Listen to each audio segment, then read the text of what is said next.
Discovery en la escuela. En este episodio de Discovery en la escuela viajaremos desde el bosque tropical hasta el laboratorio en busca de las formas de vida más simples de la Tierra y encontraremos gente dedicada a los virus. Descubriremos cómo estos diminutos asesinos viven, se reproducen y destrozan especies como la nuestra. Veremos cómo los científicos proponen defender la humanidad de futuras epidemias y observaremos las preguntas, actividades y recursos luego de cada segmento.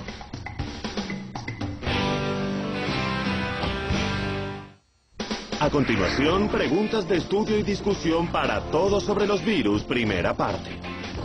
¿Cómo se reproducen? ¿Cómo contribuyó la Primera Guerra Mundial a la pandemia de influenza de 1918? Compara e identifica las diferencias en los trabajos de Edward Jenner y de Jonas Salk.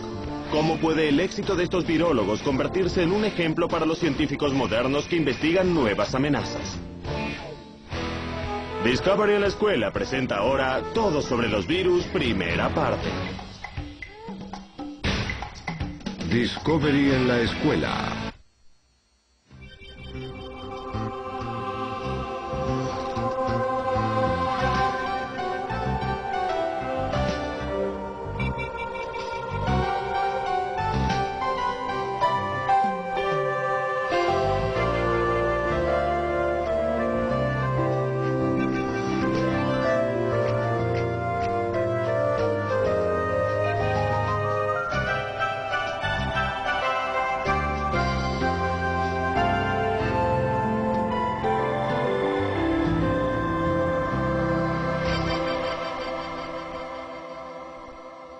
Todo sobre los virus.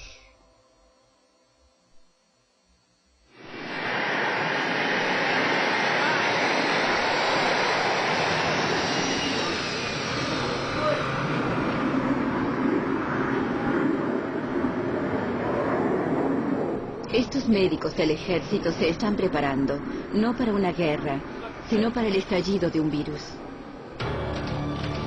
Una batalla donde un apretón de manos puede ser más letal que una bala. Apártense. Donde los adversarios se cuentan por millones.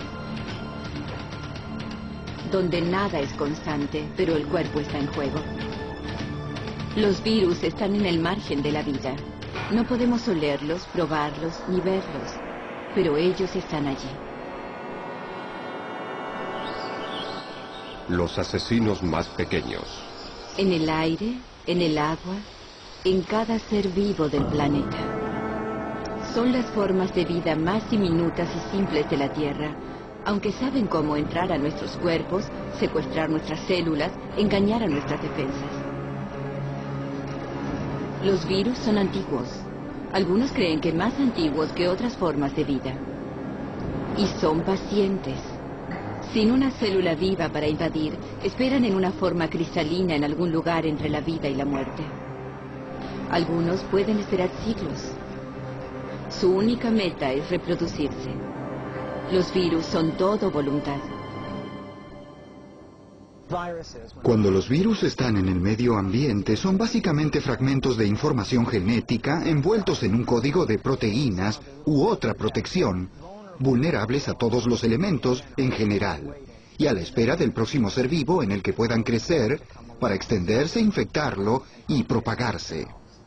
Es una forma de vida que no puede subsistir. No tiene la maquinaria para vivir. Solo puede hacerlo invadiendo y utilizando otra célula para cumplir su propósito. Y cuando utiliza células humanas, somos derrotados. Las enfermedades provocadas por los virus son una fuerza tan poderosa en la historia de la humanidad como la guerra y los desastres naturales.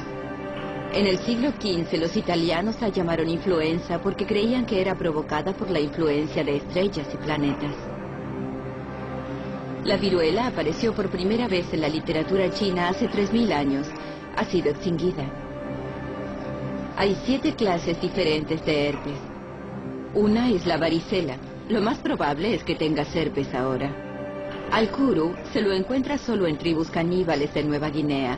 Se transmite al comer cerebro humano. Puedes sentir que tus resfríos son iguales, pero no es así.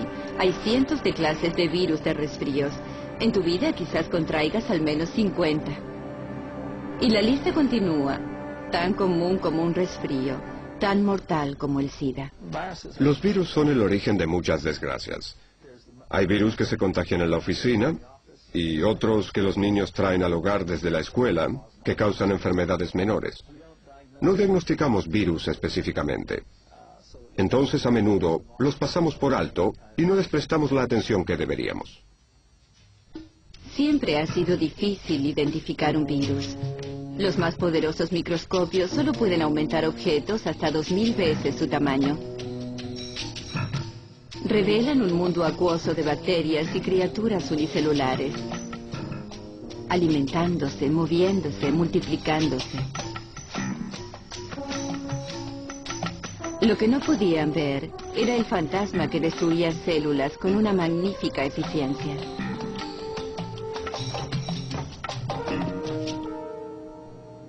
En los años 30, los científicos alemanes inventaron el microscopio electrónico y pudieron ver un virus aumentando 7000 veces su tamaño. En lugar de fuertes olas de luz, utilizaron diminutos electrones. Una mirada a través del microscopio electrónico cambió instantáneamente la definición de la gente de los límites de la vida. Descubrieron organismos tan pequeños, millones y millones podían caber en un píxel de nuestra pantalla de televisión. Examinados por electrones, los virus fueron descubiertos para hacer esferas y agujas y formas geométricas. Parecían demasiado simétricos para estar vivos.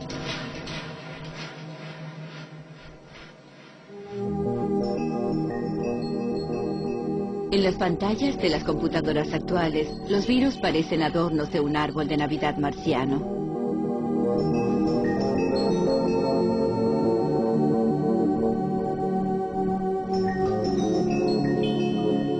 Este es el virus del SIDA. Su núcleo contiene la información genética que necesita para duplicarse.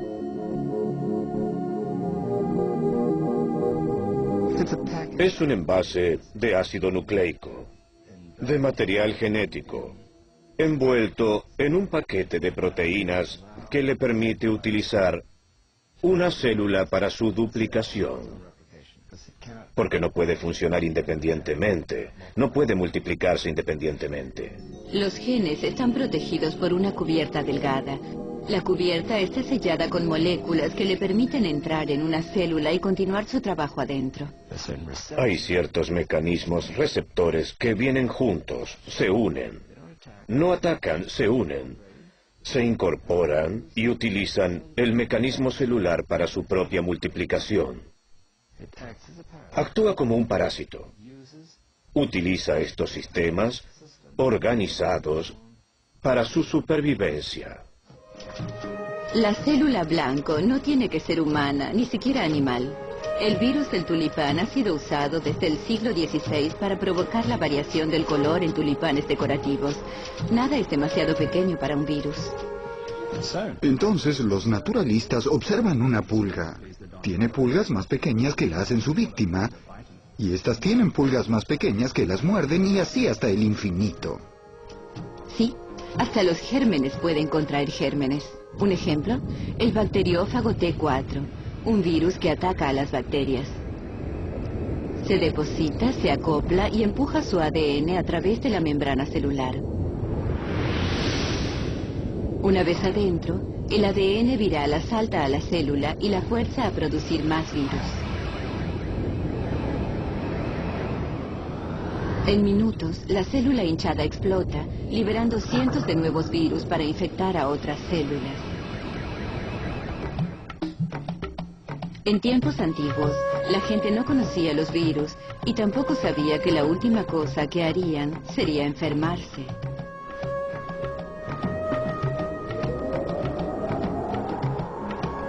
¿De dónde venían las enfermedades? ¿Era la ira de los dioses? ¿Profecías? ¿Hechicería?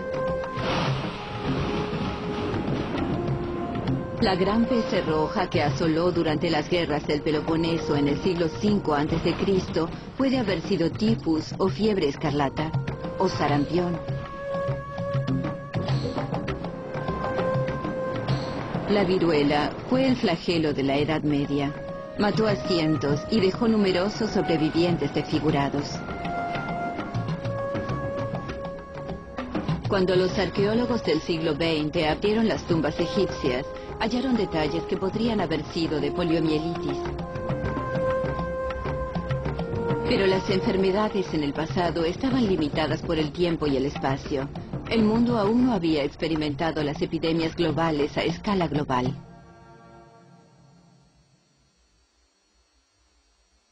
Pandemia. Uno de los peores desastres naturales de la historia fue causado por un virus.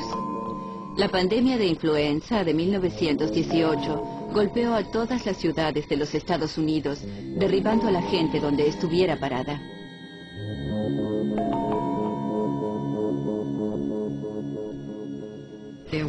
Había al menos 20 millones de personas muertas en todo el mundo.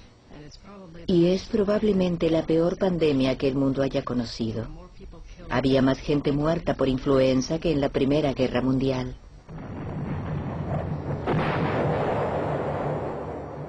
La guerra era el problema. Si no hubiera habido guerra, la cepa de ese año hubiera permanecido aislada.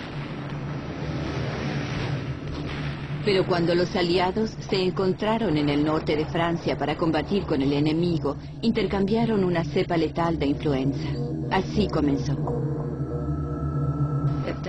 Fue de Francia a los Estados Unidos y se diseminó desde Boston. En Fort Devens, Massachusetts, un caso de influenza originó 6.000 casos entre el 1 y el 18 de septiembre. Solo le tomó 17 días. La India perdió casi un 4% de su población. Alaska, 8%. En los mares del sur, la tasa de muerte era del 20%. La gente estaba en estado de pánico porque alguien podía estar jugando a los naipes una noche y morir al día siguiente. Entonces hicieron toda clase de cosas. Estuvieron utilizando barbijos y de hecho toda la policía los utilizaba. Llevaban pequeñas bolsas con ajo y cebolla. Ellos pensaban que los protegería de la influenza.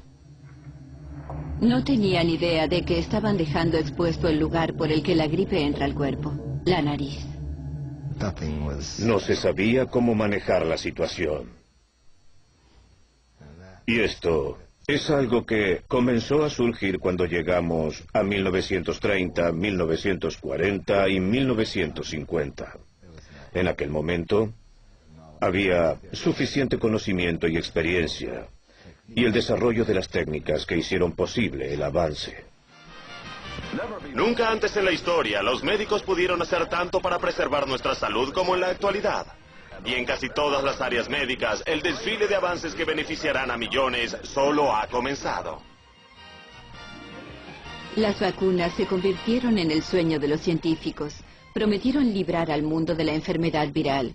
Curiosamente, la palabra vacuna proviene de una enfermedad bovina llamada vaccinia. En el siglo XVIII, la belleza de las ordeñadoras era un lugar común. Eran las únicas a las que la viruela no había afectado. Un médico rural inglés llamado Edward Jenner observó que un sorprendente número de ordeñadoras había contraído una enfermedad benigna semejante al sarampión, conocida como vaccinia. Jenner extrajo el virus de ampollas e infectó a un niño, su hijo. Luego inoculó al muchacho con el virus vivo de la viruela. Era riesgoso, pero funcionó. La inyección inicial de vaccinia le provocó una dolencia benigna, pero su cuerpo desarrolló una inmunidad para ambas enfermedades. A través de los años hemos evolucionado en nuestros mecanismos de defensa. Sabemos que este es el sistema inmunológico, que es un sistema muy complejo que contiene diferentes clases de células y funciones, cuyo propósito principal es reconocer el cuerpo extraño e intentar eliminarlo. El sistema inmunológico tiene 3 funciones principales que se llevan a cabo en nuestro cuerpo en este momento. Los anticuerpos son proteínas que se unen a la superficie de un virus, debilitándolo hasta la muerte. Las células blancas del cuerpo se mueven para destruir las células infectadas por el virus. Una vez que ha sido infectado por un virus, la memoria de las células lo reconoce inmediatamente si entra al cuerpo nuevamente. Por eso las vacunas son tan efectivas. El cuerpo recuerda la apariencia del virus falso, por eso puede protegerse cuando aparece el virus real. Una de las formas más comunes de hacer una vacuna es hacerla crecer en un anfitrión artificial.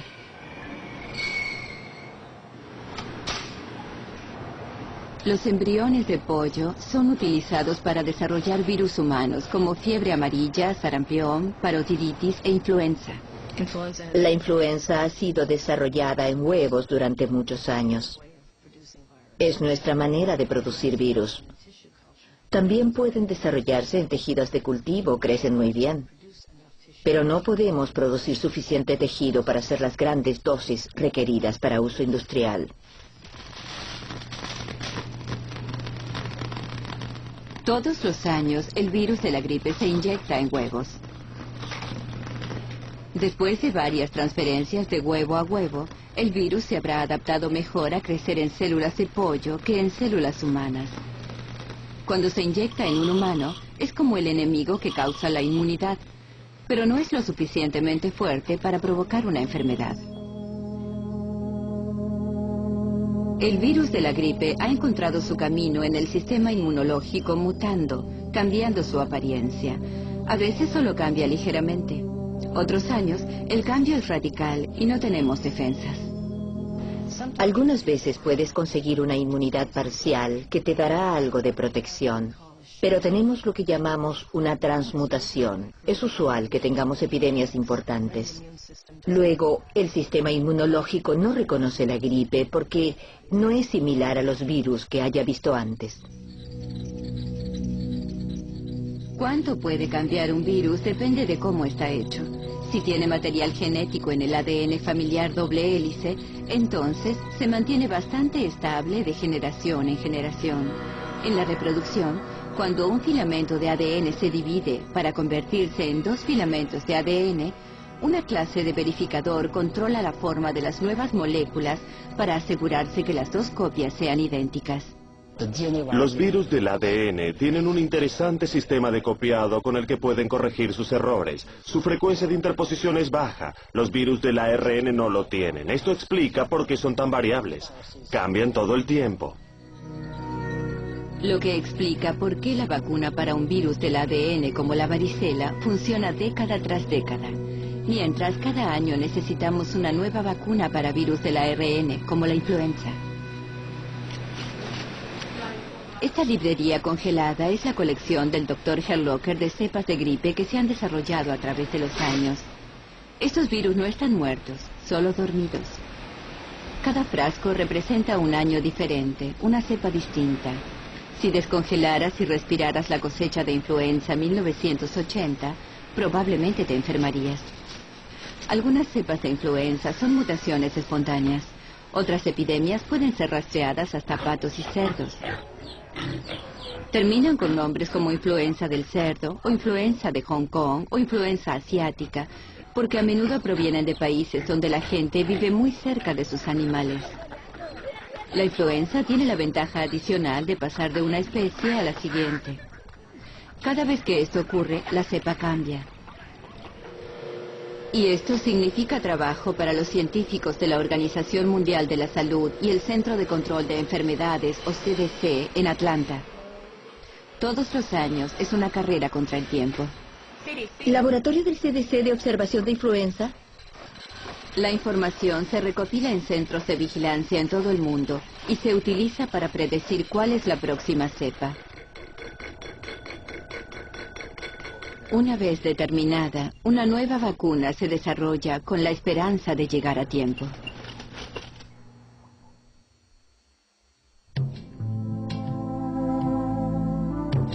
El pánico de la poliomielitis. Es difícil imaginar un mundo sin vacunas para enfermedades como la influenza, viruela o polio. En la primera mitad de este siglo, la gente entraba en pánico cuando los niños contraían fiebre y dolores musculares. Podía no ser nada. Podía terminar con los niños pasando sus días en un cilindro presurizado, al cual todos llamaban el pulmón de acero.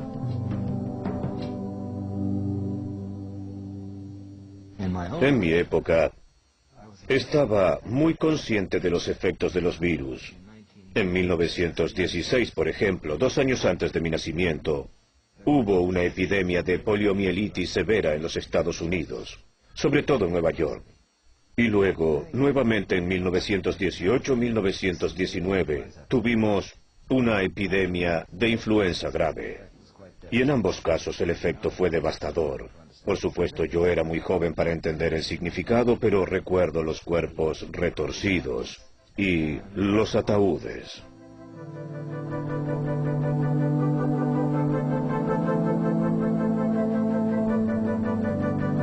Nadie sabía por qué la poliomielitis causaba parálisis o muerte, mucho menos que se transmitía por la comida contaminada, agua o por la saliva. Las medicinas caseras y medidas preventivas nacieron de la desesperación.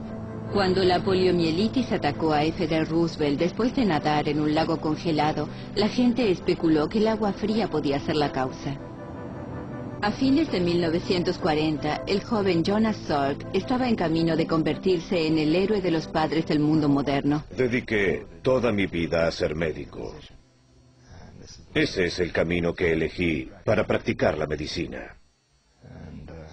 Y ese ha sido el sentido de mi vida. Tratar de evitar la enfermedad, sanar o curar de alguna manera. Científicos de Harvard encontraron la manera de reproducir el virus de la polio y Salk tuvo la materia prima que necesitaba para desarrollar una vacuna. Mi hipótesis era que se podía lograr la inmunización contra una enfermedad viral sin experimentar infección. Hasta entonces se creía que uno tenía que experimentar la infección como en el caso de la viruela, la rabia y gran cantidad de virus. En este laboratorio de la Universidad de Pittsburgh, Salk destruyó el virus de la polio con formaldehído para evitar que causara la enfermedad. En 1955, luego de probarlo en él, comenzó a inocular niños. El virus muerto alertaba a sus sistemas inmunológicos sin enfermarlos. Fue una de las mayores noticias en la historia de la medicina. En los Estados Unidos, 2 generaciones crecieron sin conocer la angustia de la enfermedad. Son gajes del oficio, como suele decirse. Y fue apreciado, especialmente por sus padres, para quienes el miedo había desaparecido.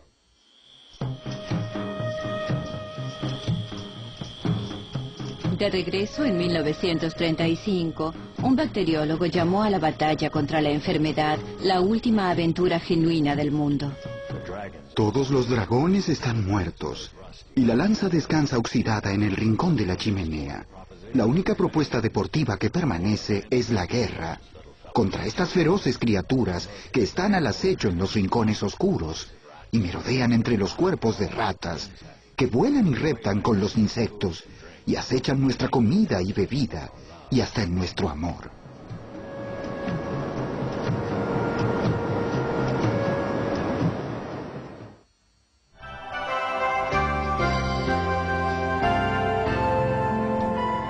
Todo sobre los virus. Fin de la primera parte. A continuación, las respuestas a las preguntas de Todo sobre los virus, primera parte. Los virus no pueden reproducirse, entonces insertan su información genética en otras células que se reproducen por ellos. Durante la Primera Guerra Mundial, gente de varios países hizo contacto cercano. Esto permitió que una cepa de influenza se diseminara alrededor del mundo en una tasa sin precedentes. Realiza esta actividad en tu clase. Dibuja e identifica un diagrama de una célula animal y un virus. Luego haz una lista de todas las semejanzas y diferencias entre ambas. ¿Por qué se considera que el virus existe entre la vida y la muerte? Para aprender más, Discovery en la Escuela te sugiere visitar la siguiente dirección en Internet. Pídele a tu bibliotecario que te ayude a explorar los diferentes recursos que tu biblioteca tiene para ofrecerte.